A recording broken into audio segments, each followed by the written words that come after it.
Welcome to Kingdom Treasures, where we explore profound stories of the Bible. Today, we're delving into Numbers 22-24 to uncover the intricate ways God protects his people. In the shadows of ancient history stands Balak, king of Moab. His encounter with the Israelites would be a testament to God's unwavering faithfulness as they journeyed to the Promised Land. When news reached Balak about the Israelites' overwhelming victories, fear gripped his heart. Numbers 22. Moab was terrified because there were so many people.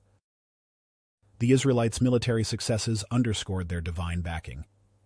Balak felt the precarious position of his kingdom and had to navigate the complex political landscape cautiously. Balak's fear stemmed not just from military might, but also tales of miraculous events like the Red Sea splitting and Egyptian plagues, instilling awe and fear in neighboring nations. In desperation, Balak sought Balaam, a seer with a great reputation, hoping to gain advantage through supernatural means, highlighting the era's tone of divine intervention.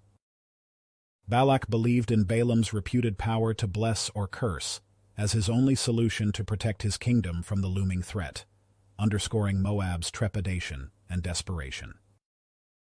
His reliance on supernatural intervention illustrates the lengths leaders would go to maintain control during this period, striving to ensure their people's safety amidst great odds. Balak approached Balaam, offering silver, gold, and promises, believing supernatural intervention was necessary against the mighty Israelites, encapsulating his fear-driven strategy. The first attempt to curse the Israelites occurred at Bamoth Baal, a high place dedicated to Baal. Balak constructed altars, driven by desperation and fear of the Israelites. Traditional sacrifices were offered, aligning with Balak's hope that these rituals would appease the deity and fulfill his desire. Yet, contrary to Balak's intentions, instead of bringing forth a curse as Balak desperately wished, blessings instead flowed effortlessly from Balaam's mouth. Balaam questioned, "How can I curse whom God has not cursed?" Numbers 23:8, recognizing the divine protection surrounding Israel. However, Balak was not easily deterred by this unexpected turn of events. In his unyielding quest to undermine Israel, he led Balaam to another strategic location, Pisgah, hoping that a mere change of scenery might produce the desired outcome. Once again, 7 altars were carefully constructed.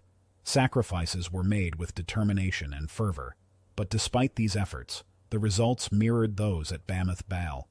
More blessings showered upon Israel. The final endeavor at Peor proved to be as fruitless as the previous attempts. This location marked the last in their sequence of efforts, and anticipation was high. Yet, instead of a curse, it resulted in another powerful blessing.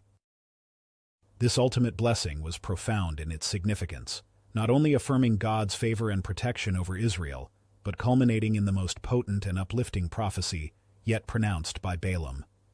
Throughout these determined but futile attempts to curse Israel, the evidence of God's sovereign control was unmistakable and compelling. Every moment that Balaam opened his mouth with the intention to curse, divine intervention transformed his utterances into beautiful, prophetic blessings. It was a profound demonstration of how a divine source could guide one's speech, seamlessly aligning Balaam's proclamations with God's overarching will for the Israelites. In Numbers 24.5, Balaam famously declared, "How beautiful are your tents, O Jacob, your dwelling places, O Israel."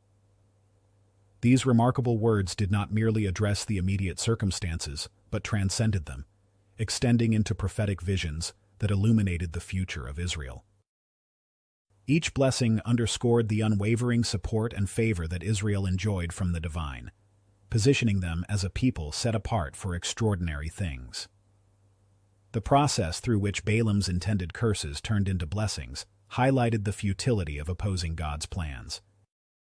The repeated acts of attempted cursing, instead, became profound testimonies to the sovereignty and the unmatched power of divine providence. Every transformed word served as a reminder of the protective and guiding hand over the Israelites, reinforcing their destiny as a chosen people. These events in Balaam's narrative not only brought clarity to the immediate scenario, but also contributed to the broader understanding of God's plans for Israel. The blessings bestowed within this scriptural context became integral parts of prophetic literature, serving as perpetual affirmations of Israel's divine purpose and favored status among nations. Balaam's story, thus, stands as a testament to the miraculous workings of divine intervention and the unwavering realization of God's will in history. The prophecies delivered during these attempts did not only shield Israel from harm, but also held promises of their future glory. These divine utterances not only pointed toward the greatness that awaited Israel, but also hinted at the coming of the Messiah, an integral part of Israel's ultimate destiny and legacy. Through these prophecies, the Israelites were reassured of their significant place in the divine narrative, which was beautifully woven with promises of prosperity, success, and divine favor. Despite the adversarial plans set against them, the Israelites emerged not only unscathed, but enriched by these profound blessings. These revelations underscored their chosen status and highlighted the divine plans God had ordained for their future. Balak, frustrated by the repeated failures of his attempts through curses, decided to adopt a more cunning approach. Confronted with his inability to break the Israelites through direct curses, Balak explored alternative methods that would achieve his goal of weakening them. Heeding the advice given by Balaam, he devised a scheme involving Moabite women. These women were sent with the deliberate purpose of seducing the Israelites, enticing them into acts of idolatry and immorality. The plan was to lure the Israelites away from their spiritual path. This strategy saw initial success, as it managed to draw many Israelites into indulgence and sin, leading them away from their covenant with their God. The implications of this plan were profound. By leading the Israelites into sin, Balak aimed to create a breach between them and their divine protector. This manipulation resulted in severe repercussions, manifesting as a devastating plague that swept through the Israelite community, causing numerous casualties. The incident at Peor became a significant point of contention, further exacerbating tensions between the Israelites and the Moabites. The Moabites were thereafter regarded with suspicion and enmity, ensuring their name was tied to treachery and spiritual danger.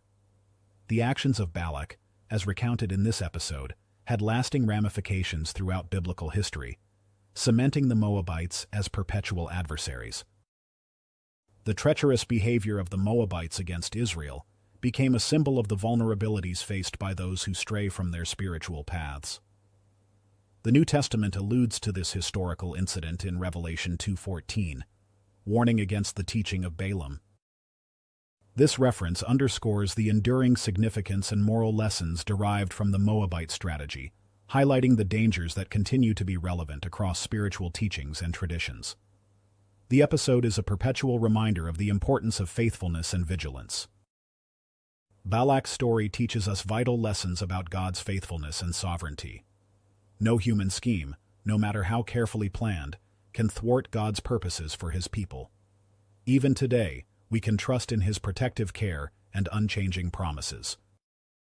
As we reflect on God's sovereignty demonstrated in this account, we're reminded that He remains in control of all circumstances. Whether facing opposition or uncertainty, we can rest in His unfailing protection. Dive deeper into these biblical histories. If you've been blessed by this teaching, please subscribe to our channel and share this video with others who might benefit from it. Remember the words of Numbers 23:19. God is not human, that He should lie, not a human being, that He should change His mind.